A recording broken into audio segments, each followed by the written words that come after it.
Howdy folks, hope you're all having a good one, and welcome to another episode of Mingles with Jingles, the last Mingles with Jingles of 2024, in fact the last, officially, the last video of 2024, because today marks the start of my annual 2 weeks off. And yes, I know, you're going to say it anyway, but yeah, there are going to be videos over the course of the next 2 weeks. The benefit of me taking this 2 weeks off is that I don't have to stick to any kind of schedule. I can just upload whatever the hell interests me. So that almost certainly means more Indiana Jones and the Great Circle, maybe some Astro Medica, and who knows what else has been keeping me interested over the course of the last few weeks. Before we crack on, there's a whole bunch of stuff I need to announce, and I'm almost certainly going to forget something. If I do, I will stick it as a pinned comment, assuming, of course, I don't forget to do that as well. So where shall we start? Oh yeah, that was it. So not actually a sponsored section because I'm not making any money whatsoever from this.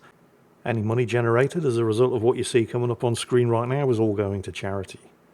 This is Bono. It's a charity giving app. And aside from, the obvious, money goes to good causes, the thing I like about Bono is that it keeps your personal details private. Unlike, for example, when you get accosted in the street and asked to give money to charity, the first thing they want to know is your email address, your phone number, your bank account details. Well, you get none of that with Bono. It's really simple. You download and install the app on your phone, or you can go to their website, but it's simpler to just use their app, link in the description. You pick 3 particular causes that you want to support.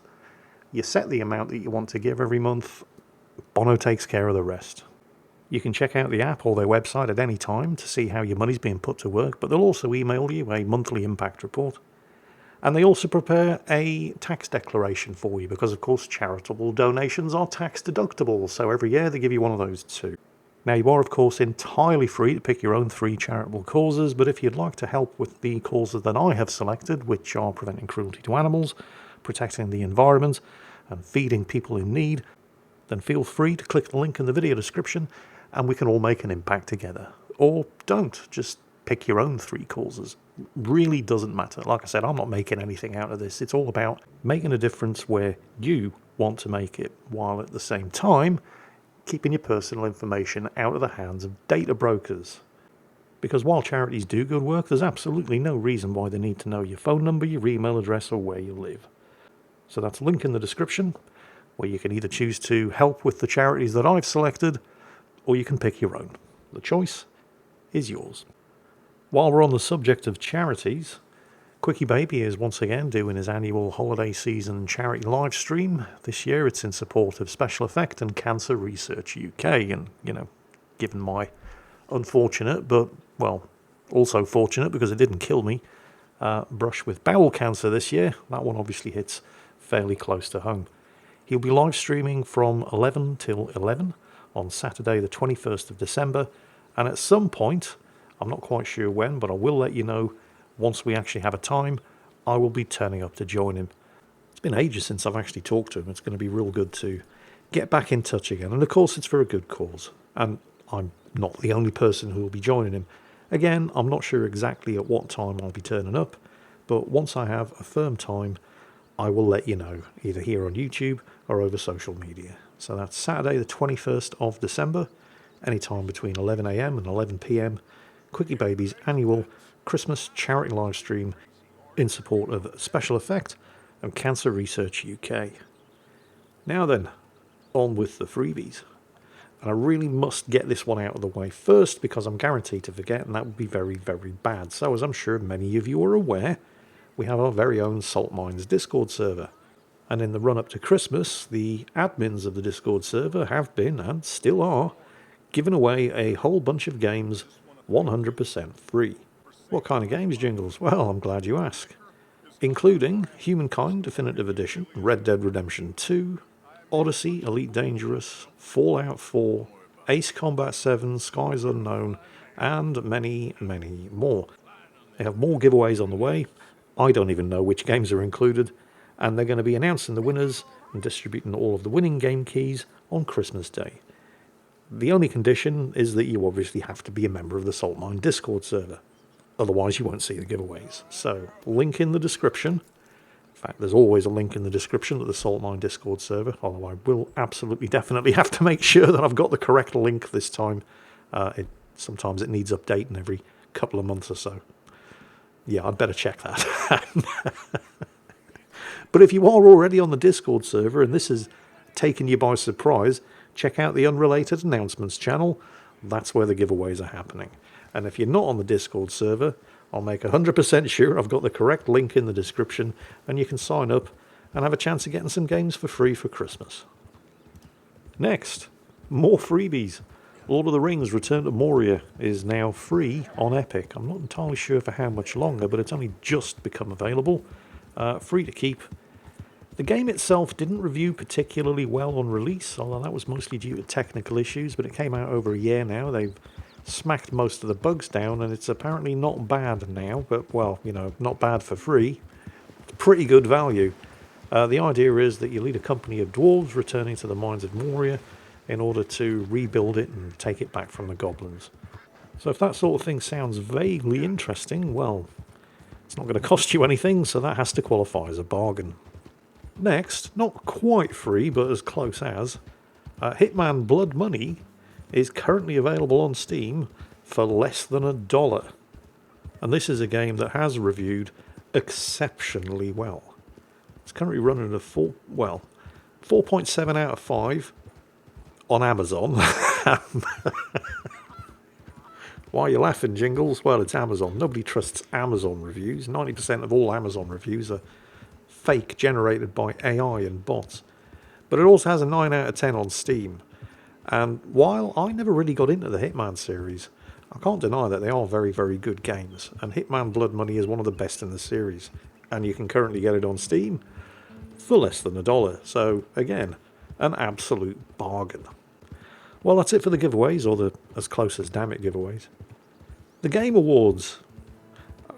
I realise most of us really don't give a shit about the Game Awards because it's increasingly become less and less about the games being recognised and more about publishers getting the opportunity to promote what they've got coming out next. But there were some things of note in this year's Game Awards. I mean, aside from Astrobot winning just about everything, because unless you've got a PlayStation, nobody gives a shit. But there were some fairly major announcements. We got a look at the new Witcher 4, which is apparently all about Ciri, who's a full-blooded Witcher now. Although they have said that Geralt will return at some point during the story, but he's not the main character. Another Elden Ring spin-off. Helldivers 2 announced the Illuminate, a new race of aliens that you can slaughter. Naughty Dog announced, amongst other things, a PC remaster of The Last of Us Part 2. But I think the best bit for me about this year's Game Awards was when the director of Larian Studios, the developers of Baldur's Gate 3, got up to present the Game of the Year award. It was Astrobot. And before announcing the winner, had the following to say. He started off by saying that not only will be the first person to know who wins Game of the Year tonight, but he also knows who will win the next year, and the next year, and the year after that. He learned this information, he said, from an oracle who told him that change is coming. The oracle told me that the Game of the Year 2025 is going to be made by a studio who found the formula to make it up here on stage. It's stupidly simple, but somehow it keeps on getting lost. A studio makes a game because they want to make a game they want to play themselves. They created it because it hadn't been created before. They didn't make it to increase market share. They didn't make it to serve the brand. They didn't have to meet arbitrary sales targets or fear being laid off if they didn't meet those targets. Furthermore, the people in charge forbade them from cramming the game with anything whose only purpose was to increase revenue and didn't serve the game design. They didn't treat their developers like numbers on a spreadsheet. They didn't treat their players as users to exploit. And they didn't make decisions they knew were short-sighted in function of a bonus or politics. They knew that if you put the game and the team first, the revenue will follow. They were driven by idealism and wanted players to have fun. And they realised that if the developers don't have fun, nobody was going to have any fun. They understood the value of respect, that if they treated their players well, the same developers and players would forgive them when things didn't go as planned. But above all, they cared about their games, because they love games. It's really that simple. He's not wrong, is he? Look what happens when a developer is forced, usually by their publisher, to do something that they have no experience of doing and they are clearly not passionate about just in order to serve the bottom line and chase the latest trend. Bethesda want to chase the live service dollar, so they snap their fingers and Arcane, a developer renowned for fantastic single-player games, ends up squatting out a turd like Redfall. Warner Brothers, desperate for a slice of the same live service pie, snap their fingers and force Rocksteady Studios, again a studio famous for some legendarily good single-player Batman Arkham games, squat out a live service turd like Suicide Squad Kill the Justice League, which, by the way, they've just announced they're ending support for. The latest update, the ones that they were contractually obliged to provide for anybody who pre-ordered and bought the season pass, that's all you're getting. You'll continue to be able to play it, but there are going to be no more updates. On the bright side, they have actually announced that they're going to be introducing an offline mode, which is as clear an indication as any that there will be no more support for this game. It was Warner Brothers' big hope, and it was an absolute disaster because the team responsible for developing it had no passion for it and no experience of it. Speaking of stuff that was released purely to fulfill contractual obligations, yes, Ubisoft, we haven't forgotten about you. Skull and Bones, the world's first quadruple A video title. It certainly had a quadruple A price, but was released purely in order to fulfill legal and contractual obligations that Ubisoft had with the government of Singapore, who gave them massive financial incentives to found a studio in Singapore on the condition that they use that studio to release a game. So $200 million later, Skull and Bones comes out, a pirate game that wasn't even as good as Assassin's Creed Black Flag, the pirate game upon which it was based. Well, due to a whole bunch of reasons, but I think the primary one was that they forgot to include any actual piracy in it. All of the searching for treasure and boarding ships and plundering them, they actually took out of the game. I mean, talk about not getting it. But this kind of disaster is precisely what you get when you publish a game, not because you want to, not because you give a shit, but because your contract says you have to. And as far as publishing a game driven entirely by politics is concerned, well, I think the less said about Dragon Age Veilguard and Concord, the better.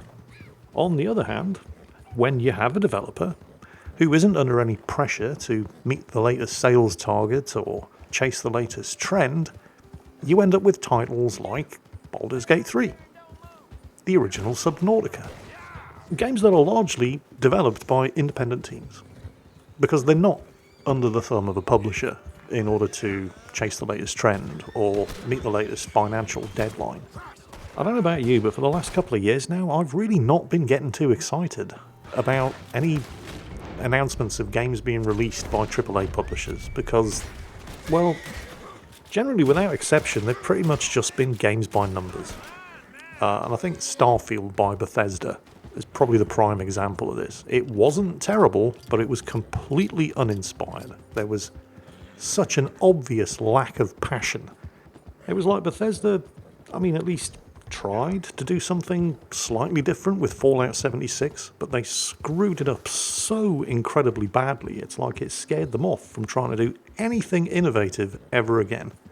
And so you ended up with Starfield, which was probably the safest thing they could possibly have done, because Starfield is Skyrim in space, just with 8 times the number of loading screens. It was completely bereft of imagination and innovation. And the sales and reviews absolutely reflected that. On the other hand, if you look at the independent developers, you've got games that I was really looking forward to and which were every bit as good as I was hoping. Games like Pacific Drive, for example. And then you've got games that came out of nowhere that I'd never heard of, but which just utterly captivated me. Games like Choo Choo Charles. It's like, if you want a good game made by people who actually give a shit, stay away from the AAA publishers and look for some absolute indie gems on Steam, because that's where they're innovating. There are exceptions, of course.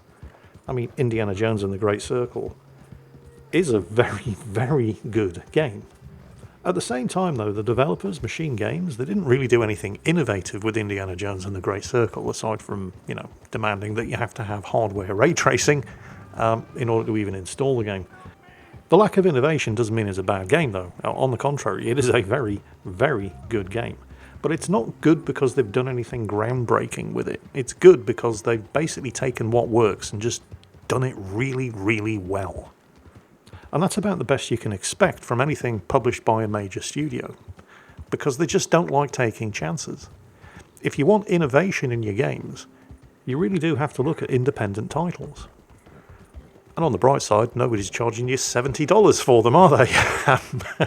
So it really is a win-win for us. Actually, going slightly off topic here, can we just take a moment to recognise the fact nobody hates Electronic Arts anymore, do they? Where are all the negative Electronic Arts headlines over the last 2 years? It's like Ubisoft have said, hold my beer, and Electronic Arts have said, yep, help yourself. Do your worst. We've had enough. Wow. Who would have ever thought that Ubisoft would be more hated than Electronic Arts? What a time to be alive. Take me back 5 years, I would have never seen this coming. I mean, Ubisoft was still riding high on the goodwill generated by titles like Assassin's Creed Odyssey, with the promise of Assassin's Creed Valhalla to come. And now look at them. I mean, meanwhile, Electronic Arts are just sitting there in the background going, wow, it sure is nice not to be in the headlines anymore, isn't it? Meanwhile, in other news, honestly, this is kind of funny. So, I don't know if you've noticed, I mean, obviously I'm a YouTube video creator, so it's possible that I see different options when it comes to replying to comments that you see. Because, for example, if I go to look at the comments section of one of my videos and I hit the reply button, YouTube will auto-generate a couple of quick one-line replies. And, you know, they're usually completely uninspired, like, thanks, or, gee, that's great. You know, just Gmail does a similar thing as well, allowing you to snap off instant quick replies to messages that don't actually require a huge amount of effort. But YouTube are trying to take it one step further. And it's working about as well as you might have expected. So there's a YouTuber called Clint Basinger who's been testing out what YouTube are calling editable AI-enhanced reply suggestions. Let's just say the results have been variable. Like I said, they work in more or less the same way that Gmail creates optional smart reply suggestions to your emails, except in a little bit more depth. The thing is, the AI doesn't appear to be capable of reading context. So it just starts making stuff up. So in a video demonstrating, and I'm not making this up, a Duke Nukem branded energy drink powder, Basinger struggled to find a scoop inside the packaging. So a commenter suggested that the scoop might be buried in the powder, to which the AI suggested the following response. It's not lost, they just haven't released the scoop yet. It's coming soon. So later on in the video, Basinger shakes the container, and then a commenter suggests that he should have had a tighter grip on the lid. The AI suggested that they respond with, I've got a whole video on lid safety coming soon, so you don't have to worry.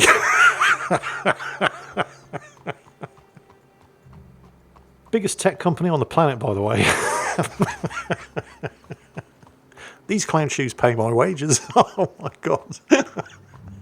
You can see why I take on sponsorships now, can't you? Anyway. Oh! Wargaming have a new title coming out. I don't know if you've missed it. This was also announced at the Game Awards. You know, Wargaming, World of Tanks, World of Warships, apparently also World of Warplanes. Well, they've got a new game coming out. It's called Steel Hunters. You might be thinking, well, that sounds like another tank game. Yeah, not quite. So, do you remember like a year or more ago, Project CW, which was the next big thing that Wargaming were going to be doing? Which was kind of like World of Tanks meets Overwatch, with tanks and tank commanders as hero shooter sort of thing. It wasn't bad. I mean, bearing in mind that it was in very, very, very early development, it was reasonably well polished. You could see the sort of thing that they were going for, and it absolutely wasn't terrible. It had potential. Well, it looks like they've shit-canned it, although not completely, because And I'm guessing here, it looks like Project CW has morphed into what Steel Hunters is going to be, because it's not tanks, although they do retain the sort of hero shooter element associated with something like Overwatch. Instead of tanks, it's mechs. Although they are keen to point out that it's not actually mechs in the same way that, Battletech and MechWarrior. You're not actually piloting these things. Instead, they're robots that you control through uploading your whatever. We're splitting hairs. I mean, is it Gundam or is it MechWarrior? Who cares? Whatever. Big stompy robots as a sort of hero shooter thing. All we really know about it so far is that, well, unsurprisingly, it's a wargaming.net product. It's going to be free to play. You will have 2-player squads. It's going to have a battle royale format with late game extraction point. Quick matches, 8 to 15 minutes, so, just like World of Tanks there, basically. Your Steel Hunters are heroes. They have names, identities, and set roles. So there's your Overwatch inspiration. It's been touted as PvPvE, which sounds confusing, but obviously you're going to be able to fight against other players, but there's going to be a lot of NPCs on the battlefield that you need to kill in order to drop upgrades. So it's a mix of PvP and PvE gameplay, but it's very, very fast-paced, certainly more so than World of Tanks, and certainly way more so than World of Warships. And it looks interesting. It's definitely worth keeping an eye on. And of course, it's going to be free to play, so when it inevitably goes into open beta, you'll all be able to have a go for yourself and, well, make your own minds up. Just remember, because these things always follow a very, very familiar pattern, that in its first year of release, when it eventually comes out of beta and goes on general release, in its first year, it will be amazing. It will be the most player-friendly experience you have had online in living memory. It will be as if the developers genuinely care about you, the players' opinions, and your input is taken on board by the developers in order to shape the way the game develops moving forward. And then after about a year, once they've generated massive amounts of community goodwill and they've gotten a critical number of bums on seats, that's when they'll start tightening the screws. Because that's how this shit works. We have been here before. So, by all means, enjoy the first year, because it's probably going to be genuinely great. But keep your eye on them, especially where their hands are. And don't let them get away with anything, because if you give them an inch, they will take a mile. I mean, it's not necessarily going to go that way. To a large degree, I do feel that Wargaming have learnt the harsh lessons that their community fuckery in World of Warships has forced them to learn. And I do feel like they have learned their lesson, because for a long time, for way too many years, World of Warships was the kind of game where you just felt that unless you spent money on it, you weren't going to get anywhere. And the second the game starts feeling like that for me, I don't know about you, but that's the point where I stop spending money on it. The second the developer starts manufacturing problems in order to sell you the solution, that's it. I'm done at that point. I mean, I might still play the game, but I stopped spending money on it. And that was certainly the case for me for a very long time with World of Warships. But due, I'm sure, in no small part to a number of extremely high-profile PR disasters, and some heads rolling at the top, I do feel like they've changed. I mean, they're not a charity. They're still in there to make money at the end of the day, but I no longer feel like I have to spend money on the game. And so I now don't mind spending money on the game. Yeah, you see how that works? Developers take note. You still got to keep an eye on them, though, because if you give them a chance to slip back into their old ways, if you take your eyes off the table and you can no longer see where their hands are, well, they're probably in your pocket. So by all means, give them the benefit of the doubt, but don't take your eyes off them for a second. And on that bombshell, I think that's it for this episode of Mingles with Jingles, and for 2024. I'll be back, officially at least, on the 2nd of January, which is a Thursday, so that's going to make some interesting scheduling. But, of course, you all know by now, there will be more videos between now and then. And don't forget, Quickie Baby's charity live stream in support of Special Effect and Cancer Research UK on the 21st. That's a Saturday, and we'll be streaming between 11 a.m. and 11 p.m. And at some point, and again, I'm not sure exactly when, but once I know, I'll let you know, I will be joining him. In the meantime, hope you all have a fantastic Christmas and a nice, safe and prosperous New Year. And as always, take care and I'll catch you next time.